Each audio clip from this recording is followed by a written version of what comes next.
So, have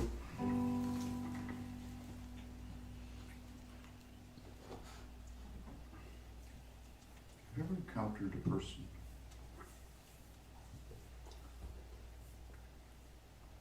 what I mean by that is people are really complex, you know, and to encounter a person is, you okay?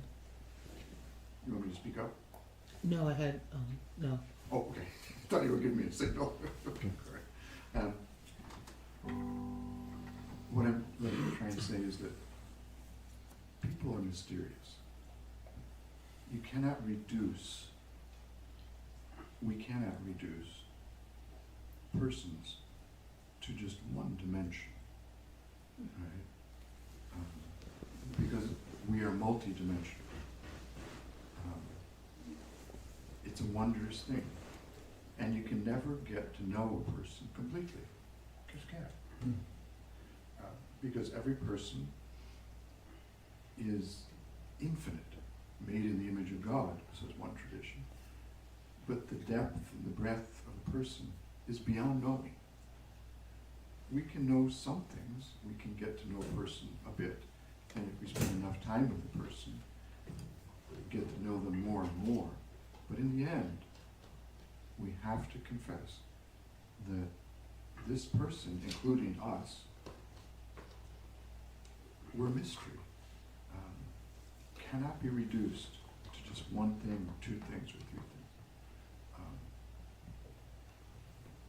There's a great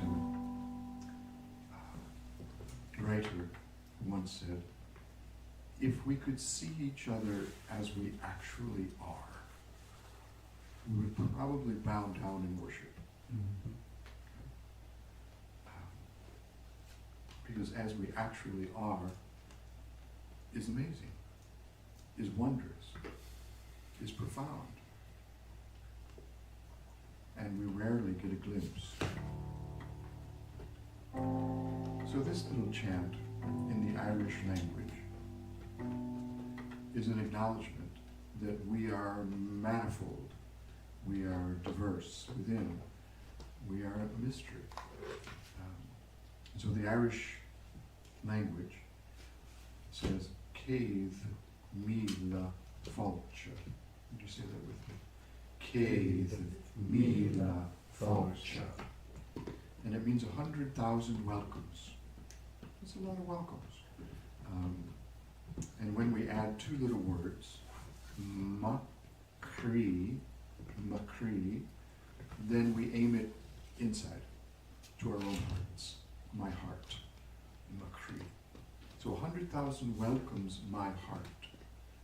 It's the goal of all good therapy, to actually welcome our own hearts deeply with all that we can discover, and we can never discover all that's within our hearts. So we'll sing this little chant. I'll sing it once through and then join in, please.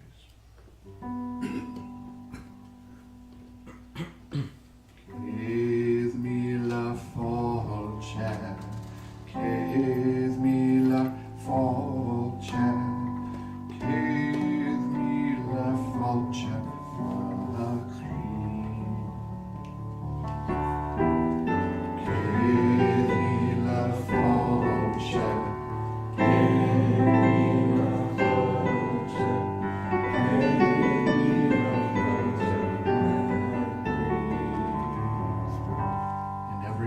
a garden grows, in every heart a rose unfolds, in every heart a greening field, in every heart a forest wild and free.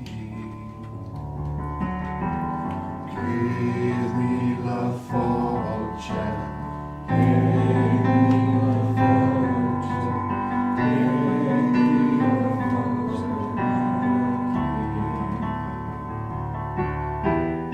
Céad míle fáilte.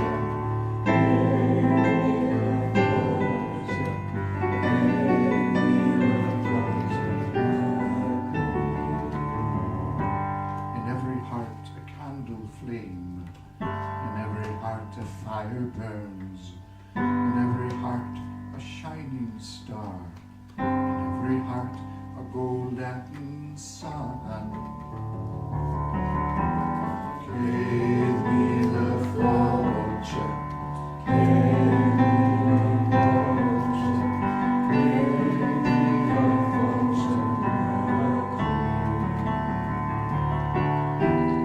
give me the fortune, give me the fortune,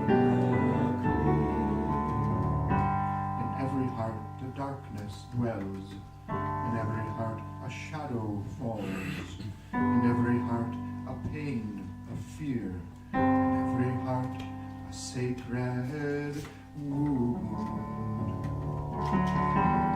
Give me the fortune, give me the fortune, give me the fortune, give me the fortune, give me the fortune, give me the fortune.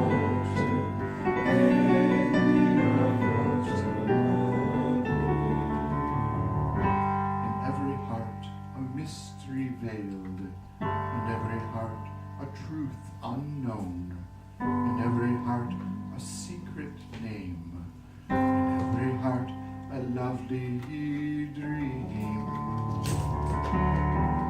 Give me the fortune, give me the fortune, give me the fortune,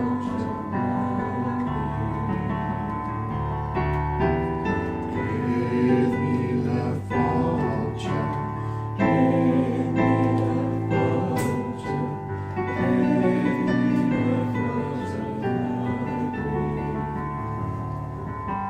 In every heart a holy well, in every heart a running stream, in every heart a river flows, in every heart an ocean wide and deep.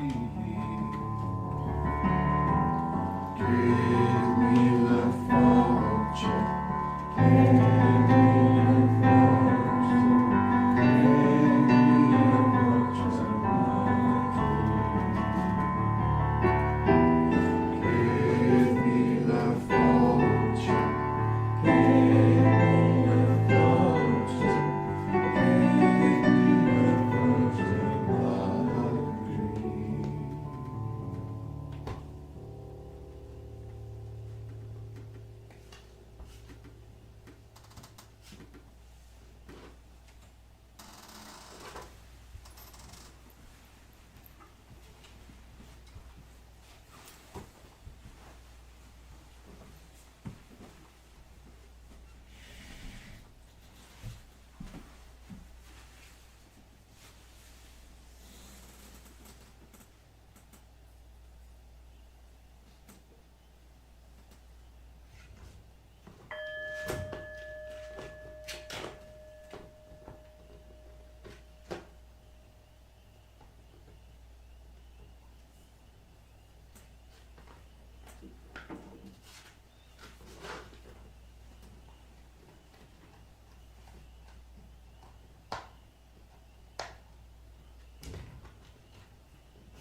tomorrow is our walk for peace. It's going to be in contrast and complementary to throughout the country, and I would think most American cities, there's going to be a massive No King's Day March. Do you all know about this? Yeah. And ordinarily, I would want to participate in that. Some of you would too. But when we chose this date, we were conscious of the fact that there would be the No King's Day March on the same day. And at first we thought, well, maybe we shouldn't hold it on that same day, because we don't want to be in any competition with that. We don't want to in any way send a message that we're not interested in that. But then I think it became clear that no, we can actually hold a quiet, peaceful walk that affirms the values of commitment, kindness, generosity, gentleness, which is the exact opposite of the current political administration and policies, as we now, it seems we're going to be sending troops to Iran and having people killed and be killed. So it seems right that we would do this tomorrow. We would walk, we would welcome people in a kind and gentle way. So I hope tomorrow is a good day for you all. So I thought tonight we would just share a poem that is by David White, and it's not called Walking. It's called something like Take the Step Close In. Do you know this poem? Have you heard it? Yeah. David White, a Welsh poet, speaks this poem on YouTube, I think it is. And so you can hear him, the poet, speak his own words. And it's a very good reminder that the next step is what we're called to do. Not the step 2 months, 3 months, 3 years down the road, but whatever that next step is. And he describes it. And it's not what we might think. In fact, it's not what we might want. But David has some real wisdom to share, I think. David White, spelled W-H-Y-T-E.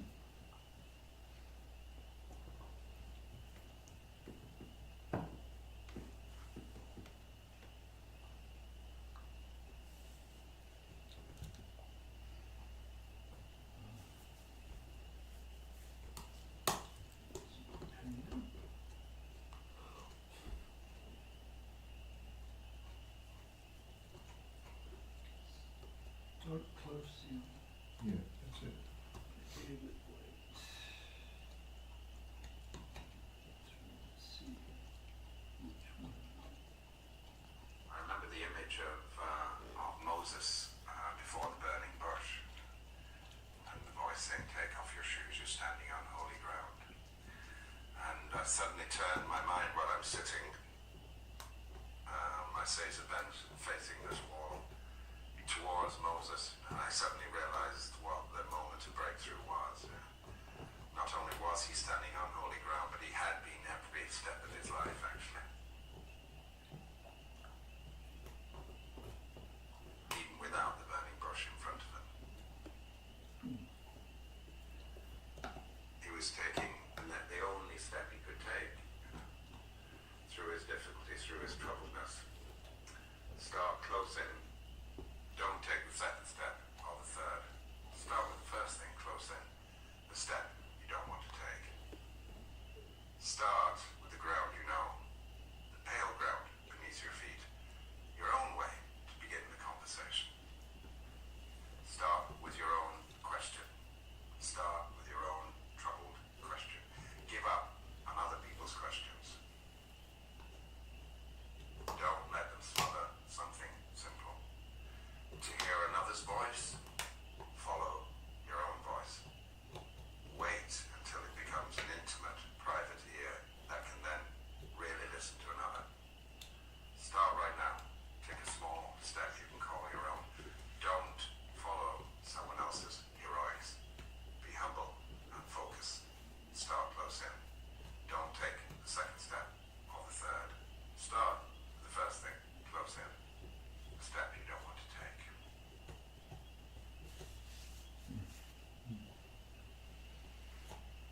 So that's David White speaking his own poem.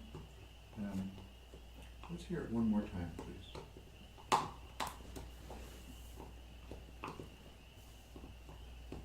remember the image of Moses before the burning bush, and the voice saying, "Take off your shoes, you're standing on holy ground." And I suddenly turned my mind while I'm sitting on my seiza bent facing this wall towards Moses, and I suddenly realized what the moment of breakthrough was. Not only was he standing on holy ground, but he had been every step of his life, actually. Even without the burning bush in front of him. He was taking the only step he could take, through his difficulties, through his troubledness. Start close in. Don't take the second step or the third. Start with the first thing, close in. The step you don't want to take. Start with the ground you know, the pale ground beneath your feet, your own way to begin the conversation. Start with your own question. Start with your own troubled question. Give up on other people's questions. Don't let them smother something simple. To hear another's voice, follow your own voice. Wait until it becomes an intimate, private ear that can then really listen to another. Start right now. Take a small step you can call your own. Don't follow someone else's heroics. Be humble and focused. Start close in. Don't take the second step or the third. Start with the first thing, close in. The step you don't want to take. Thank you. We've had many I've often people. felt this is quite a radical thing to say. Once he gets going, he'll just stop. Yeah. We've had many people come here, especially many younger people, who are searching, wondering, and I think David's advice is good advice when he says start with the ground you know, your own question, not somebody else's question, your own troubled question, which is really important adjective to add to it, because we're not talking about an intellectual matter here. We're talking about a troubled question, which is from the heart, which is a question that can lead you into the depths. And I remember there was a young woman sitting right there many months ago, and I can't remember the topic or anything, but finally it came down to what was her question. Because that's the only question that mattered for her. I like to ask questions myself, but my questions aren't important. What matters is your question. That's the thing. That's what matters. That's what will guide you. And interestingly enough, I find many times people don't know what their question is. And especially they don't know what their troubled question is. Find your own way.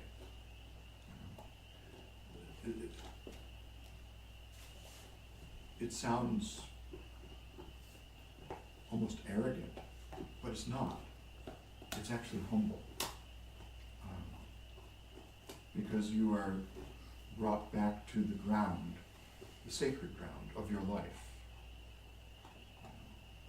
Every step, as he said, the poet says, is sacred ground. And along that path, I believe, you discover what your deep question is. It changes over years. But it is very often a troubled question, one that is not easy to even hear, let alone speak. I remember once I was in a conference where the title of the conference was Discovering Your Call in Life. Sounds wonderful, doesn't it? I mean, I sat there with my notebook like a good student and took notes, right? And I was pretty smart back then. And I said some pretty intelligent things, and but then it came time to discover my question, and I was speechless. I didn't know it. I just didn't.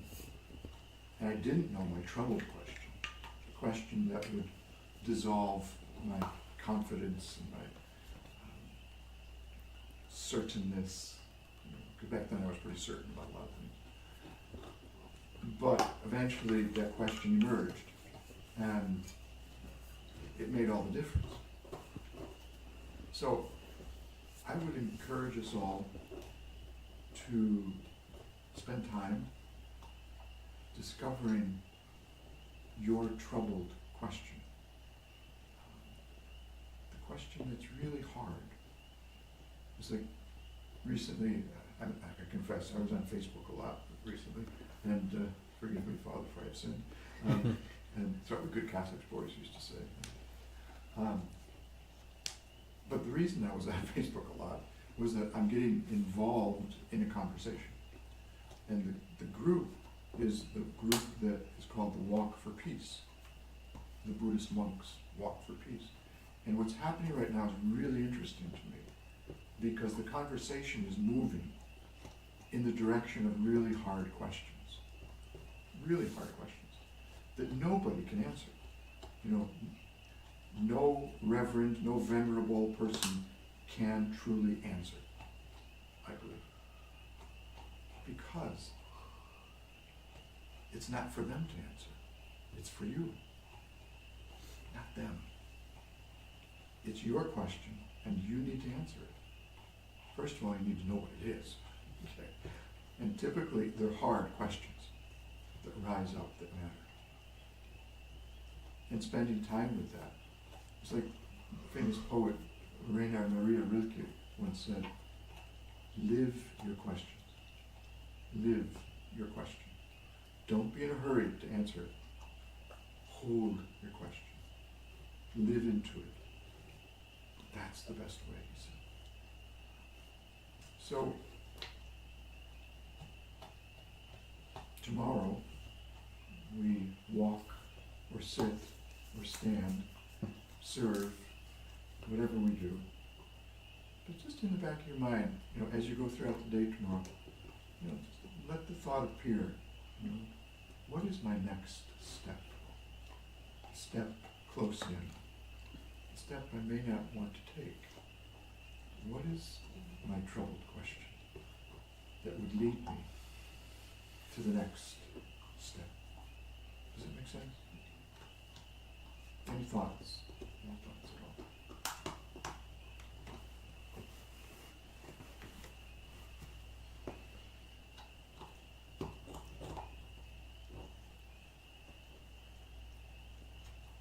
I think we all have a lot of questions. Mm.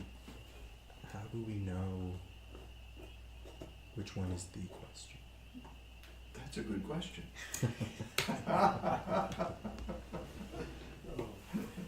So, yes, we all have a lot of questions. That's not what the poet's talking about. Those questions are kind of like up here. The question the poet's talking about is right here. It's low in the body. It's the question that's most urgent for you at this moment. Only you know what it is. Nobody can tell you. Yeah.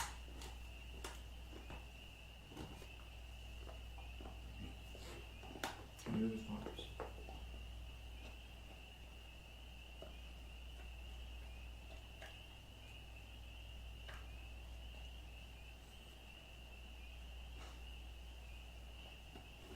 Okay, so we'll close with a song, a question song.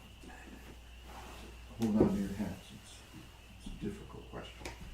It's a troubled question.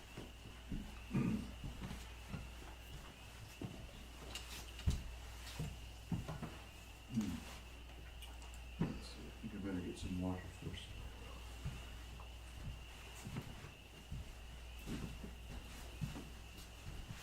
Girls, not yet, sweetie. Ready to go.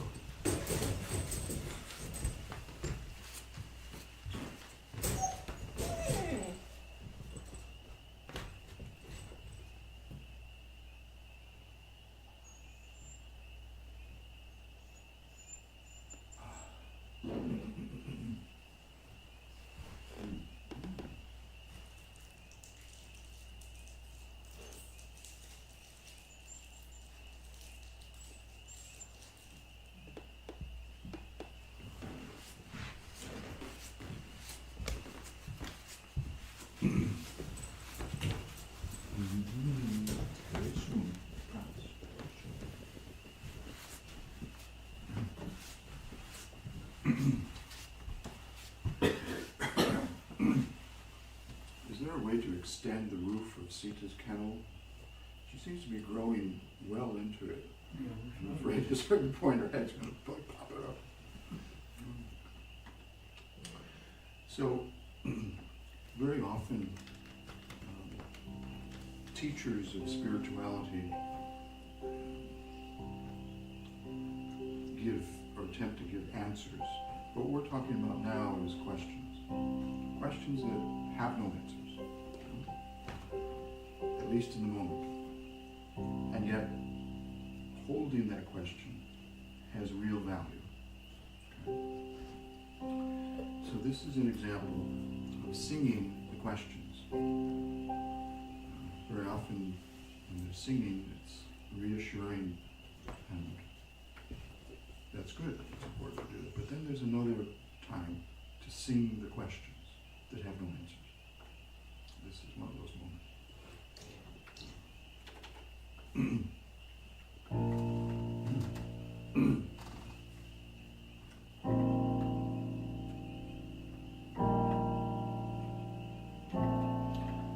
so the words are, how shall we live, knowing what we know, seeing what we've seen. That's the first line. The second line is, where do we go? Where do we go from here? And the third line is, why? Why must the children cry?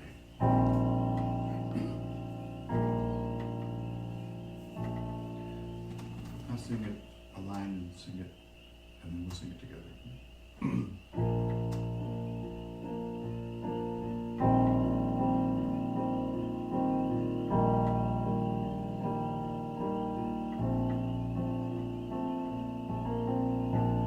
How shall we live, knowing what we know, seeing what we've seen? Together. How shall we live,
close of this day, a prayer, a lament, a question. May we live into our questions, our deep and deepest question. May it rise up and trouble us and lead us to the depths and eventually to joy. May it be so.